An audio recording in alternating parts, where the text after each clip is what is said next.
YouTube channel कालचक्र के आज के एपिसोड में डीएन भारद्वाज की ओर से आप सभी का नमस्कार। मानव इतिहास के सबसे महान युद्ध हमेशा कुछ दिनों, कुछ महीनों या कुछ वर्षों की सीमा में बंधे नहीं होते।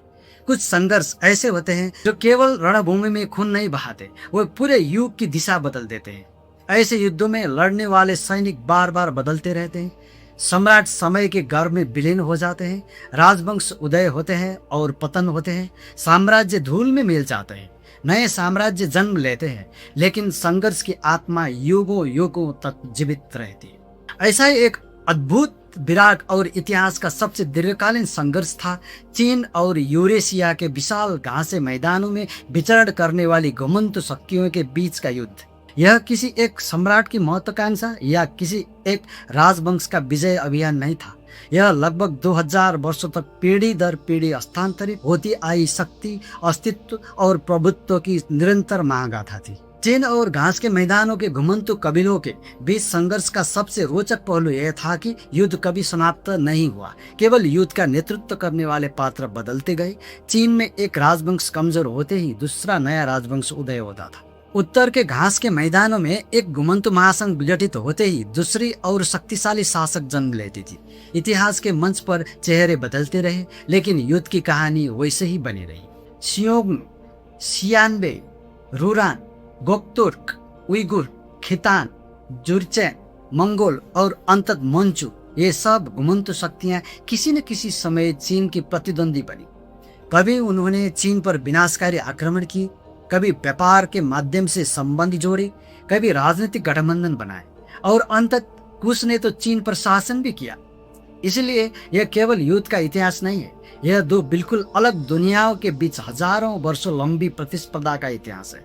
एक कृषि पर आधारित स्थायी सभ्यता और दूसरी घोड़े की गति में जाने वाली घुमंतु सभ्यता। दक्षिण की ओर विशाल नदियों से सिंचित उपजाऊ मैदान थे, जहाँ खेती थी, लिखित कानून थे, व्यवस्थित कर प्रणाली थी और स्थायी प्रशासन का मजबूत ढांचा था।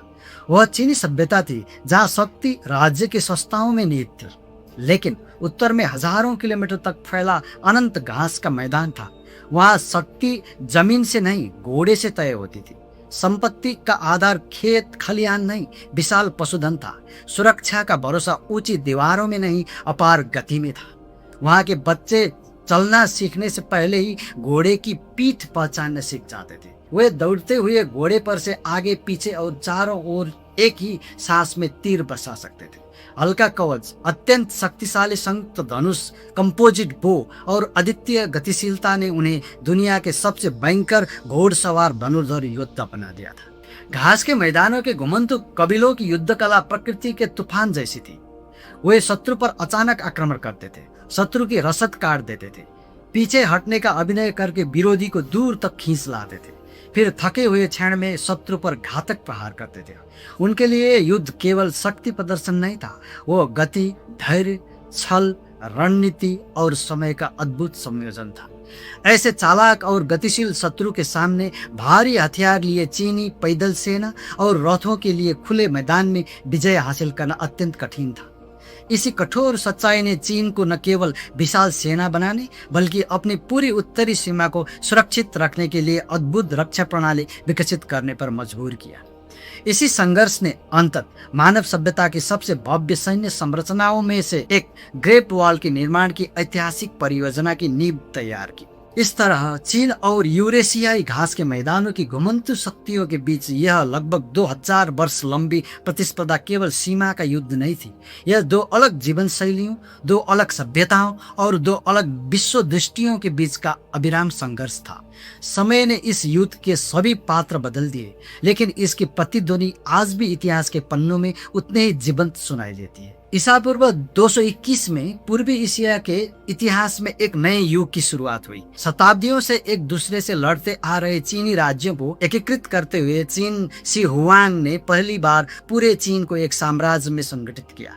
लेकिन उनकी विजय के साथ ही एक और कहीं अधिक विशाल और दीर्घकालीन युद्ध की शुरुआत हुई। यह एक ऐसा युद्ध था जिसने लगभग 2000 वर्षों तक चीन का भाग्य तय किया। चीन शी हुआंग के लिए सबसे बड़ा खतरा दक्षिण के पहाड़ों या समंदर नहीं था, वह खतरा उत्तर में स्थित विशाल यूरेशियाई घास के मैदान से आ रहा था। वहाँ खुले आकाश के नीचे घोड़ों की टापों के साथ एक नई शक्ति जन्म ले रही थी। वो शक्ति थी सियोंगनो महासन। इसी चुनौती का सामना करने के लिए चीन शी हुआंग ने एक अभूतपूर्व योजना बनाई। विभिन्न चीनी राज्यों ने अपनी अपनी सीमाओं पर जो पुरानी दीवारें बनाई थी उन्हें जोड़कर उन्होंने एक विशाल रक्षा प्रणाली का निर्माण करवाया। यही संरचना समय के साथ विकसित होते हुए दुनिया की प्रसिद्ध ग्रेट वॉल का रूप ले गई। ग्रेट वॉल केवल पत्थर और मिट्टी की दीवार नहीं थी, वह चीन की सामूहिक इच्छाशक्ति, भय, धैर्य और अस्तित्व का प्रतीक थी। इसमें सैन्य चौकियां थी, आग और धुएं से संदेश भेजने वाले टावर थे, रसद मार्ग, किले और सीमा पर बनाई गई सैनिक बस्तियां थी। दीवार की हर ईंट एक संदेश ढो रही थी, साम्राज्य को बचाने के लिए हम आखिरी सांस तक लड़ेंगे। फिर भी कोई दीवार खुले घास के मैदान में दौड़ती घोड़सवार सेना को पूरी तरह रोक नहीं सकती थी। ग्रेट वॉल का असली मकसद शत्रु को कुछ समय रोकना, सीमा पर सेना जुटाने का मौका बनाना और राजधानी तक आक्रमण की सूचना पल भर में पहुंचाना था। यह युद्ध जीतने वाला हथियार नहीं, बल्कि समय खरीदने की अद्भुत रणनीति थी। ईसा पूर्व 3री शताब्दी के अंत में यूरेशियाई घास के मैदान में एक और असाधारण व्यक्तित्व उभरा, मोदू चान्य। उन्होंने बिखरे हुए घुमंतु जनजातियों को एक ही झंडे तले संगठित करते हुए घास के मैदान में इतिहास का पहला विशाल साम्राज्य बनाया। सियोंगनू को केवल लुटेरे कहना इतिहास के साथ अन्याय होगा। उनके पास अपना प्रशासन था, कर वसूलने की प्रणाली थी, अधीनस्थ जनजातियां थी, अनुशासित सैन्य संरचना थी और परिपक्व कूटनीतिक परंपरा भी थी। वे चीन के लिए केवल सीमा पार के आक्रमणकारी नहीं थे, वे बराबरी के प्रतिद्वंदी थे। हान राजवंश के पहले सम्राट गाओजी के बाइडेंग के युद्ध में सियोंगनू सेना से घिर जाने के बाद चीन ने एक अपमानजनक लेकिन व्यावहारिक नीति अपनाई। हे छिन, इस नीति के तहत चीनी राजकुमारियां बहुमूल्य रेशम, अनाज, सोना और असंख्य उपहार सियोंगनू को भेजे जाते थे ताकि कुछ समय के लिए शांति बनी रहे। यह असल में शांति नहीं, समय की खरीद थी। इतिहास हमेशा एक ही दिशा में नहीं बहता। सम्राट वू के शासनकाल में चीन ने अपनी रणनीति पूरी तरह बदल दी। मान सेनापति वेचिंग और वो छुबिंग गोबी रेगिस्तान पार करते हुए सीधे घास के मैदान के केंद्र पर आक्रमण किया। पहली बार चीन ने अपनी नहीं, अपने शत्रु की भूमि पर युद्ध जीतने में सफलता पाई। चीन के इस सैन्य अभियानों ने सियोंगनू की शक्ति को क्रमशः कमजोर किया और चीन के लिए पश्चिमी क्षेत्रों में प्रभाव बढ़ाने का नया रास्ता खोल दिया। चीन और घास के मैदानों के साम्राज्यों के बीच का संघर्ष केवल सीमा की सुरक्षा का सवाल नहीं था, इसका असली केंद्र था सिल्क रोड। पूर्वी चीन से मध्य एशिया, फारस होते हुए भूमध्य सागर तक फैला यह मार्ग मानव सभ्यता की सबसे महान व्यापारिक धमनी था। इस रास्ते से चीन रेशम, कागज, चाय और सेरेमिक मध्य एशिया, मध्य पूर्व और यूरोप तक पहुंचते थे। पश्चिम से उत्कृष्ट घोड़े, सोना, चांदी, कांच, मसाले और दुर्लभ विलासी वस्तुएं चीन में आती थी। सिल्क रोड से केवल वस्तुओं का आदान प्रदान नहीं हुआ, इस मार्ग से विचार, धर्म, विज्ञान और संस्कृति दुनिया भर में पहुंचे। इसी मार्ग से भारत से बौद्ध धर्म चीन पहुंचा, बाद में इस्लाम, नेस्टोरियन ईसाई धर्म, नई तकनीक, वैज्ञानिक ज्ञान और सांस्कृतिक प्रभाव भी इसी मार्ग से फैलते गए। इसीलिए सिल्क रोड पर नियंत्रण केवल व्यापार का मामला नहीं था, वह संपत्ति, शक्ति, प्रतिष्ठा और विश्व प्रभाव का सवाल था। घास के मैदानों के साम्राज्य उसे अपने आर्थिक जीवन रेखा मानते थे, जबकि चीन उसे अपनी सभ्यता की धड़कन समझता था। इसी वजह से दोनों पक्षों ने शताब्दियों तक इस मार्ग के लिए खून बहाया। सियोंगनू की शक्ति क्षीण होते ही कई लोगों को लगा कि अब चीन के लिए उत्तर का खतरा खत्म हो गया, लेकिन यूरेशियाई घास के मैदान में शक्ति की रिक्तता कभी नहीं आती थी। घास के मैदान में सियोंगनू के बाद शियानबेई उभरे। उन्होंने उत्तरी चीन में अपना प्रभाव फैलाया और बाद में उत्तरी बेई जैसे शक्तिशाली राज्यों की नींव रखी। उसके बाद रुरान खागानेट ने घास के मैदान पर प्रभुत्व जमाया, लेकिन इतिहास फिर घुमा। 6ठी शताब्दी में गोक्तुक साम्राज्य उभरा और रुरान को हराते हुए पूरे घास के मैदान का नया स्वामी बना। गोक्तुर्क और चीन के बीच का संबंध कभी एक ही रूप में नहीं रहा। कभी वे एक दूसरे के कट्टर शत्रु बने, कभी बड़े व्यापारिक साझेदार, तो कभी राज परिवार के बीच वैवाहिक संबंध के जरिए अस्थायी मित्र। गोक्तुर्क के लिए चीन अपार धन और विलासिता का स्रोत था, जबकि चीन के लिए गोक्तुर्क सीमा पर हमेशा मंडराने वाली चुनौती। 8वीं शताब्दी में इतिहास ने फिर नया मोड़ लिया। उइगुर खागानेट उभरा। जब चीन का तांग साम्राज्य आन लुसान के विद्रोह से डगमगा रहा था, उइगुरों ने चीन को निर्णायक सैन्य मदद दी। इसके बदले में उन्होंने चीन से भारी आर्थिक लाभ, विशेष व्यापारिक अधिकार और सिल्क रोड के महत्वपूर्ण हिस्सों पर नियंत्रण हासिल किया। यह घटना एक गहरे सोच को उजागर करती है। चीन और घास के मैदान के बीच का रिश्ता केवल युद्ध की कहानी नहीं था। यह प्रतिस्पर्धा, सहयोग, विश्वासघात, व्यापार, वैवाहिक संबंध और साझा स्वार्थ से बुनी जटिल कहानी थी। कभी वे एक दूसरे के सबसे बड़े शत्रु बने, तो कभी कठिन समय के सबसे आम सहयोगी। समय का प्रवाह कभी नहीं रुकता। एक साम्राज्य ढलता है, दूसरा उदय होता है। यूरेशियाई घास के मैदान में शक्ति हमेशा गतिशील रही। किसी साम्राज्य के पतन से वहां शून्यता नहीं बनती थी, उसकी जगह तुरंत दूसरी शक्ति भर देती थी। 10वीं शताब्दी ने इतिहास ने फिर नया मोड़ लिया। घास के मैदान के खितानों ने शक्तिशाली लियाओ साम्राज्य की स्थापना की। उन्होंने उत्तरी चीन का विशाल भूभाग अपने अधीन कर लिया और चीन के समृद्ध सोंग राजवंश को हर साल कर चुकाने पर मजबूर किया। एक समय ऐसा आया जब चीन की समृद्ध सभ्यता को अपनी ही सीमा के बाहर से आए घोड़सवार शासकों को शांति की कीमत चुकानी पड़ी। घास के मैदान की नियति ही बदलती रहने वाली थी। कुछ दशक बीतते ही एक और तूफान उठा। जुर्चेनों ने खितान के खिलाफ विद्रोह किया, लियाओ साम्राज्य को ध्वस्त किया और जीन राजवंश की स्थापना की। उत्तरी चीन फिर एक नए शासक के अधीन आ गया, जबकि दक्षिण में सोंग राजवंश अपना अस्तित्व बचाने में सफल रहा। चीन फिर दो दुनियाओं में बट गया। उत्तर में घास के मैदान की शक्ति, दक्षिण में प्राचीन चीनी सभ्यता। यह बंटवारा आखिरी नहीं था। क्षितिज के पार घोड़ों की टाप फिर गूंजने लगी। इतिहास अपने सबसे शक्तिशाली पात्रों को जन्म देने वाला था। यूरेशियाई घास के मैदान के विशाल विस्तार में जन्मे तेमुजिन ने बंटी हुई मंगोल जनजातियों को एक ही झंडे तले एकजुट किया। फिर उन्होंने वह नाम धारण किया जिसे दुनिया हमेशा याद रखेगी, चंगेज खान, यानी दुनिया का स्वामी। उन्होंने केवल एक साम्राज्य नहीं बनाया, उन्होंने युद्ध लड़ने की पूरी शैली ही बदल दी। 10, 100, 1000 और 10,000 की इकाइयों पर आधारित सैन्य संगठन, लोहे जैसा कठोर अनुशासन, हजारों किलोमीटर पार करने की अद्भुत गतिशीलता, बेहतरीन गुप्तचर तंत्र, मनोवैज्ञानिक युद्ध कला, सुनियोजित पीछे हटने की चाल और घोड़सवार धनुर्धरों की अनुपम दक्षता ने मंगोल सेना को इतिहास की सबसे भयानक सैन्य मशीन में बदल दिया। पहले जीन साम्राज्य गिरा, फिर मध्य एशिया के ख्वारिज़मियन साम्राज्य, फारस के शहर, रूस के मैदान और पूर्वी यूरोप के राज्य एक के बाद एक मंगोल घोड़े की टापों तले कांपने लगे। अंततः सन 1279 में कुबलाई खान ने दक्षिण सोंग राजवंश को हराकर पूरे चीन को अपने अधीन कर लिया और युआन राजवंश की स्थापना की। इतिहास में पहली बार पूरा चीन घास के मैदान से आए घुमंतुओं के शासन में एकीकृत हुआ।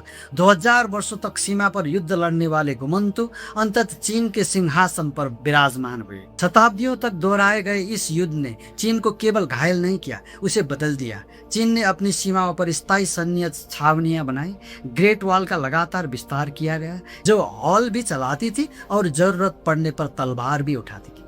चीन ने अपनी पुरानी युद्ध शैली छोड़ते हुए घोड़सवार सेना का विस्तार किया।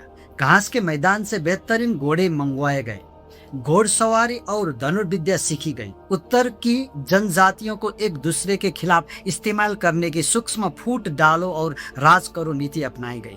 फिर भी चीन ने केवल तलवार के दम पर विजय नहीं खोजी, उसने विवाह को कूटनीति में बदला, व्यापार को राजनीतिक हथियार बनाया, उपहार को रणनीति बनाया, आर्थिक नाकाबंदी, गुप्तचर तंत्र, सीमित युद्ध और गठबंधन को समान महत्व दिया। समय के साथ चीन ने समझा, महान विजय केवल युद्ध से नहीं, बुद्धि और धैर्य से भी मिलती है। सन 1368 में मिंग राजवंश ने मंगोल शासन का अंत किया, लेकिन मंगोलों का खतरा खत्म नहीं हुआ था। उत्तर का क्षितिज अब भी असुरक्षित था, इसलिए मिंग सम्राटों ने ग्रेट वॉल को फिर से बनवाया। इस बार मिट्टी की दीवार नहीं, विशाल ईंट और पत्थर से बना अभेद्य दुर्ग बनाया गया। हजारों किलोमीटर तक फैली इस रक्षा प्रणाली में किले थे, सैन्य चौकियां थी, धुआं संकेत टावर थे, रसद मार्ग थे, हथियार भंडार थे और स्थायी सैनिक बस्तियां थी। यह केवल एक दीवार नहीं थी, यह चीनी साम्राज्य का सुरक्षा दर्शन था। 17वीं शताब्दी की शुरुआत में मंचूरिया के जुरचेन नेता नूरहाची ने बटी हुई जनजातियों को एकजुट किया। उन्होंने प्रसिद्ध 8 झंडा प्रणाली की स्थापना की, जिसने सैन्य, प्रशासनिक और सामाजिक ढांचे को एक ही शक्तिशाली ढांचे में बांध दिया। उनके उत्तराधिकारी होंग ताइजी ने जुरचेन नाम बदलकर मंचू रखा और नए छिंग राजवंश की नींव तैयार की। 1644 में किसान नेता ली जिछेंग के विद्रोह ने मिंग राजवंश को गिरा दिया।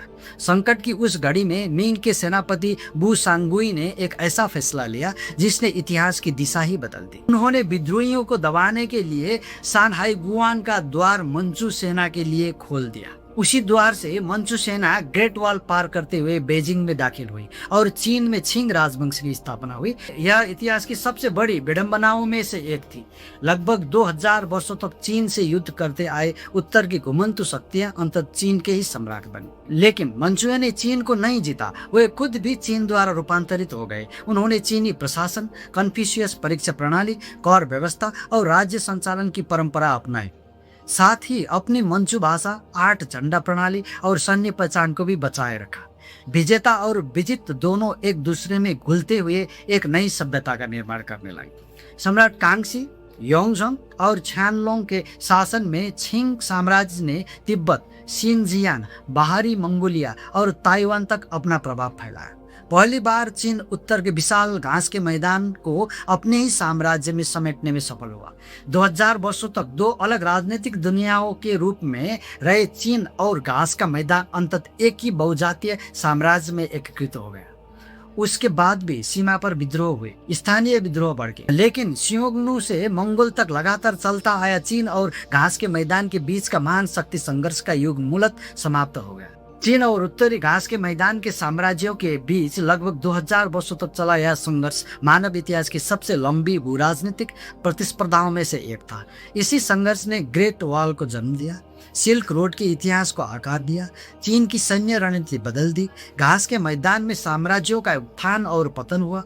अंततः इसे बहुजातीय साम्राज्य का निर्माण हुआ, जहां चीन के सबसे शक्तिशाली शत्रु माने जाने वाले मंचू ही चीन के सम्राट बने। चीन और घास के मैदान के कबीलों के बीच का यह संघर्ष केवल युद्ध की कहानी नहीं है, यह मानव सभ्यता का ऐसा महाकाव्य है जहां तलवार के साथ व्यापार भी आगे बढ़ा, जहां घोड़ों के टापों के साथ धर्म, विज्ञान और संस्कृति भी फैले, जहां विजय के साथ रूपांतरण भी हुआ, जहां शत्रु अंततः एक ही सभ्यता के अभिन्न हिस्सा बन गए।